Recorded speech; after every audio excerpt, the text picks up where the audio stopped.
When I asked you before this conversation really got going what you're most excited about right now, you said there were a few things, but the one that really lit up your face was creatine. Yes, and it's funny because your face lit up again when you said it.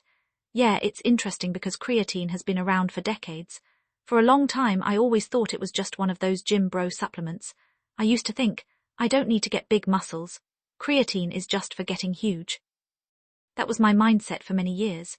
But over the last 5 years or so, the research on creatine and how it affects the brain really caught my attention.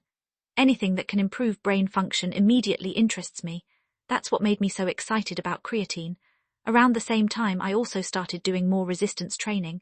I thought, well, here I'm now lifting barbells, doing squats, deadlifts, and all those exercises, so why not add creatine too? But what exactly is creatine, and why does it matter? Earlier, you asked why our bodies don't simply make more of things that are so helpful. The truth is, our bodies do make creatine. Our liver produces about 1 to 3 grams every day, and our brain also makes some. Those are the two main places where creatine is made.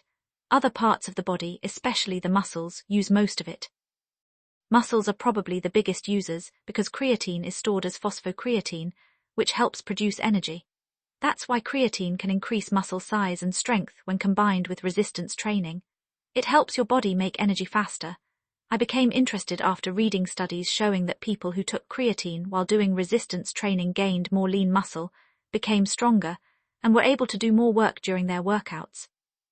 They could often do 1 or 2 extra reps of an exercise, and they also recovered faster between sets. That means they could train more overall, and whenever you can increase your training volume, you're more likely to build muscle and strength over time. I started taking creatine about a year ago for exactly that reason. I was using about 5 grams a day because that's the amount most studies showed was effective for muscle health when combined with resistance training. It's important to understand that taking creatine alone won't build muscle or make you stronger. You still have to do the work. Creatine simply helps your body produce energy faster, allowing you to exercise harder, longer, and with better performance. In a way, it gives your workouts an extra boost. 5 grams a day seemed perfect for me, and I definitely noticed I was doing more reps during training. By then, I already knew about creatine's effects on the brain, so I wondered if 5 grams might also help with that. Your brain uses a huge amount of energy every day.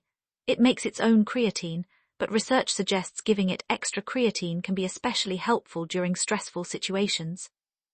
That could mean not getting enough sleep, dealing with emotional or mental stress, or having a very high mental workload. In my case, I'm constantly learning difficult topics, remembering information, connecting ideas, creating new theories, and studying for hours. That's a lot of mental pressure. Depression is another example of stress on the brain, and so are neurodegenerative diseases. Basically, creatine seems to be most useful for the brain when it's under stress. Honestly, none of us gets perfect sleep every night or lives without stress. There's almost always something happening in the background, so I thought, if someone sleeps perfectly and has no stress, maybe their brain makes enough creatine on its own. But I know I'm always under pressure, so maybe I could use a little extra. That's when several very interesting studies from different research groups, including one from Germany, really caught my attention. They looked at how different doses of creatine affect creatine levels in the brain. Because of those findings, I now take 10 grams a day instead of 5. The German study found that when you take 5 grams of creatine each day, especially if you're exercising, your muscles use almost all of it because they need it so much.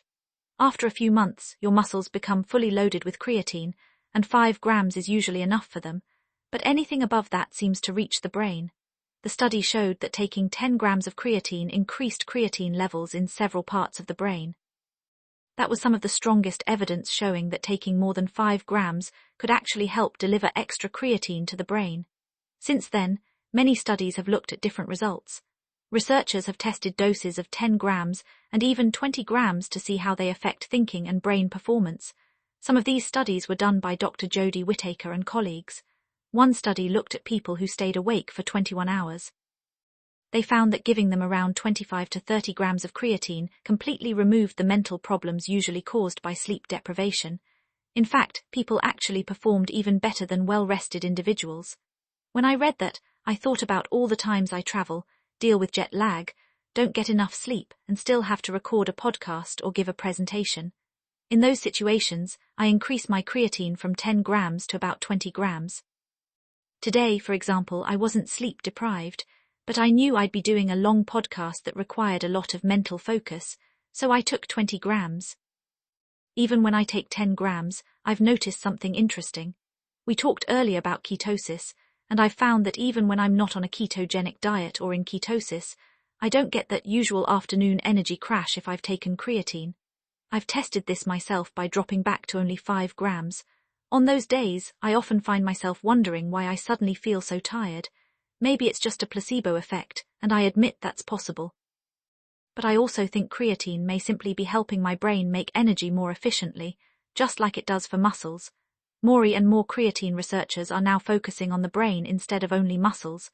The interest has shifted because they're seeing how much potential creatine may have for brain health, especially at higher doses. This could be particularly useful for people under stress, but also for vegans. Creatine naturally comes from animal foods like meat, poultry, fish, and dairy. Many vegans don't get much creatine from their diet.